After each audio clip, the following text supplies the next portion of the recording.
If you know one thing about USA 94, it's probably this. Or maybe this. Both became iconic World Cup moments, but they were only a small part of a tournament full of unforgettable stories.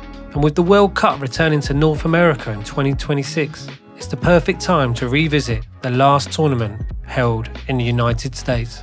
Chicago, Soldier Field. The opening ceremony was American spectacle at its finest. Oprah Winfrey introduced the tournament before falling off the stage, while Diana Ross missed what is now the infamous penalty. But USA 94 reflected a changing world.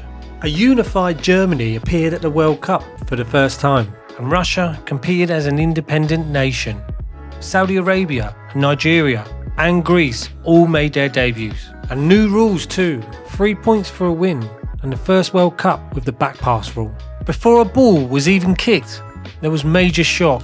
Both France and England failed to qualify in painful fashion after a careless pass by David Ginola. France were eliminated by a last-minute goal from Bulgaria.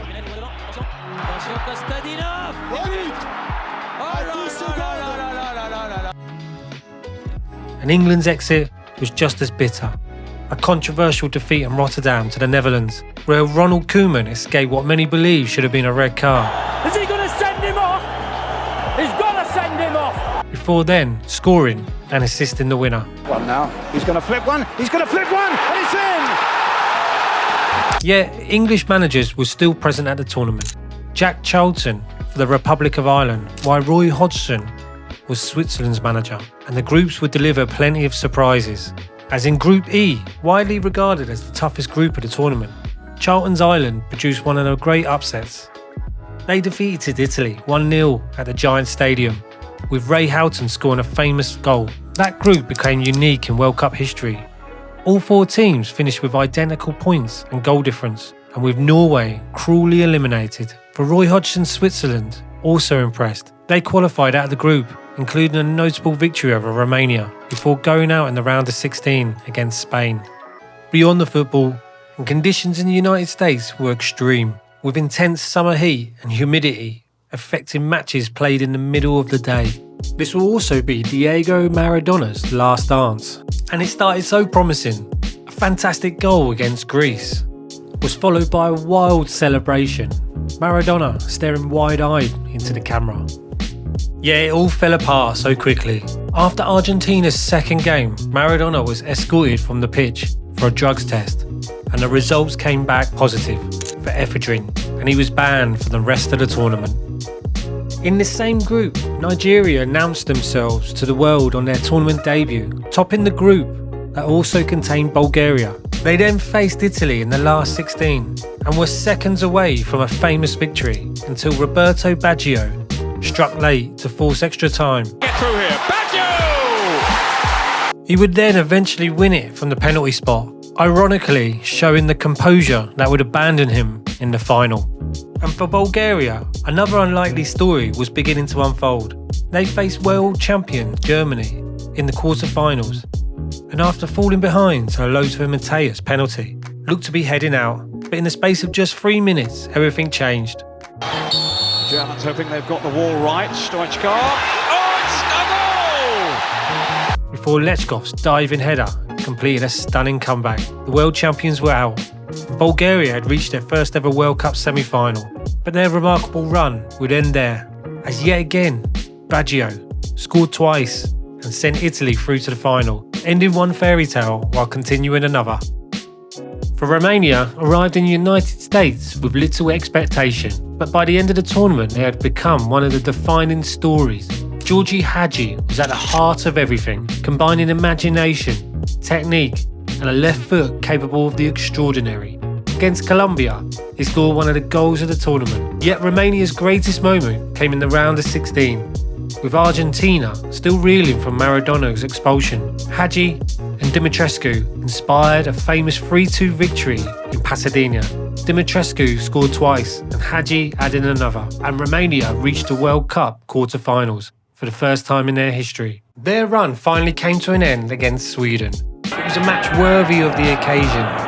This is well worked. Thomas Brolin has scored for Sweden! in the Romanian half. Radu Toiu! There's a slip there, and Radu Toiu for Romania! For it's Kenneth Anderson! And after 120 minutes, penalties were needed to separate them,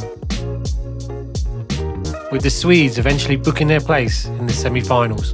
And Sweden's run was ever bit as impressive, as they reached their first World Cup semi-final since 1958 and scored more goals than any other side at the tournament. Only a narrow defeat to eventual champions Brazil denied them a place in the final, before they defeated Bulgaria in the third place playoff. But also, Sweden had already played Brazil in the group stages, which was a 1-1 draw. But it was the other two teams in the group, Russia and Cameroon, who produced some of the tournament's most remarkable stories. Russia would exit at the group stage, but one player left the tournament with a record that still stands today. Against Cameroon, Oleg Selenko scored 5 goals in a 6-1 victory, the most ever scored by a player in a single World Cup match. That same game produced another piece of history. At 42 years old, Roger Milla became the oldest goalscorer in World Cup history. The final would see Brazil face Italy, and both had won the World Cup 3 times before, and now one of them would leave Pasadena with a record-breaking 4th title. Brazil had reached the final on the back of a formidable partnership between Romario and Bebeto. Italy's journey had been very different, time and again, as Roberto Baggio had dragged the Azzurri through the knockout stages, scoring 5 goals on the road to the final. And the final was played in searing California heat.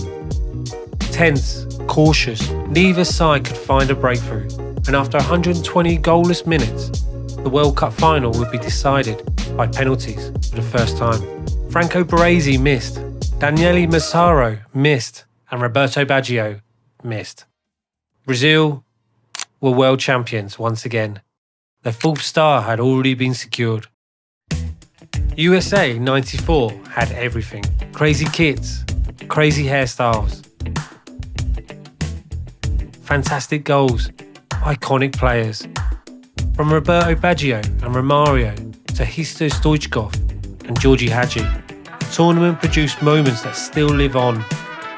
And it was the first time that the United States had hosted football's biggest tournament. And it proved to be a memorable one.